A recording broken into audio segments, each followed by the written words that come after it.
All right, guys, it's Zach Ellis from Tour Level Golf, and I'm talking today about a question that I did a lot as a golf coach, which is what ball should you play?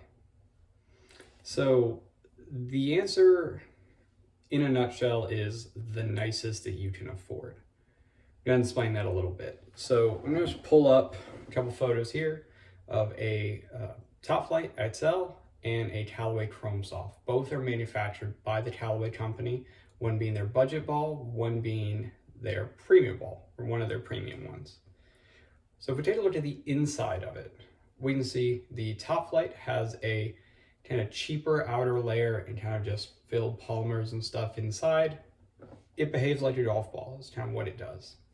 To the Chrome Soft, it has multiple layers. It has the urethane outer core.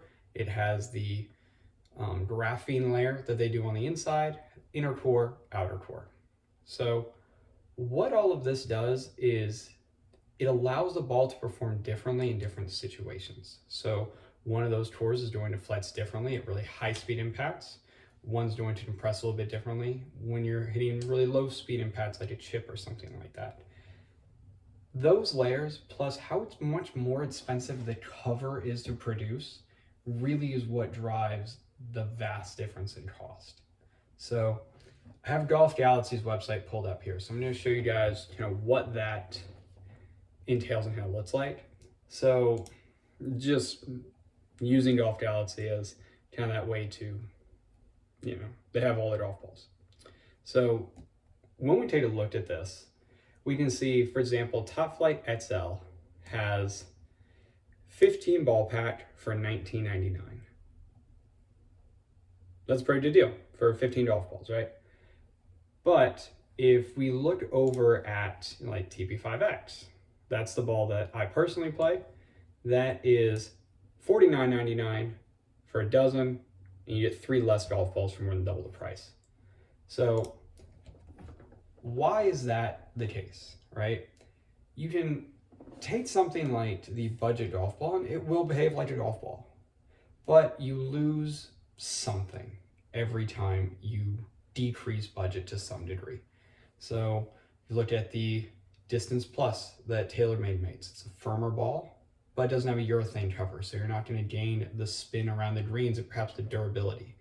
You take a look at the Tour Response, that's going to have the urethane cover, but doesn't necessarily have as many core layers or perhaps the compression that the TP5X will. So you're gonna maybe not have optimal long iron spin.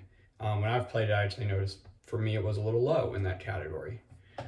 Then again, you look at like the TP5X, spins pretty mid on the irons, spins really low on driver, spins a lot around the greens. So you're always kind of giving up something going to a different price tier. Then again, when you look at the other balls, you also have durability, and this is something that I think a lot of people won't factor in a ton. So, for example, I have lots of Pro V1s here, Pro V1Xs. These are my father's Christmas present that I bought today. But when you look at the actual cover of a Titleist ball, yes, Titleist balls have always been for Pro V1s, kind of the top end of the market. The cover is extremely durable. I've played an entire round with one of these, kept the whole ball the entire round, and it was almost unnoticeable as soon as you wiped it away. It's durable.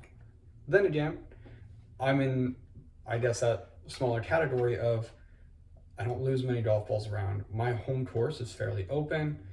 I consider myself a fairly good golfer, so I can keep a ball in the entire round and be fine. So I can play one of these, 2-3 rounds, and it's still gonna hold up and be durable. That's where you get the big difference between balls like the Kirkland. Great ball, performed well, cover's not durable. So you always have some trade-off with price. And it sounds crappy, and I don't want to say every price in golf is justified. Do I think that every driver needs to be $600? No, I don't. But when you look at premium balls, there is a reason some balls are 2-3 times the price of others. Between not giving up performance, not giving up any of this, that's the case. So I want to talk about that. Besides that, you have the other profiles of golf balls. So I will typically play the X, or the firmer version of every ball. I say firmer because Callaway does have the X and the XLS out right now, but I'm always going to play the X firmer, traditionally lower iron spin ball. That's what fits me. I spin my irons a ton, so I always look for that kind of mid-iron flight to decrease.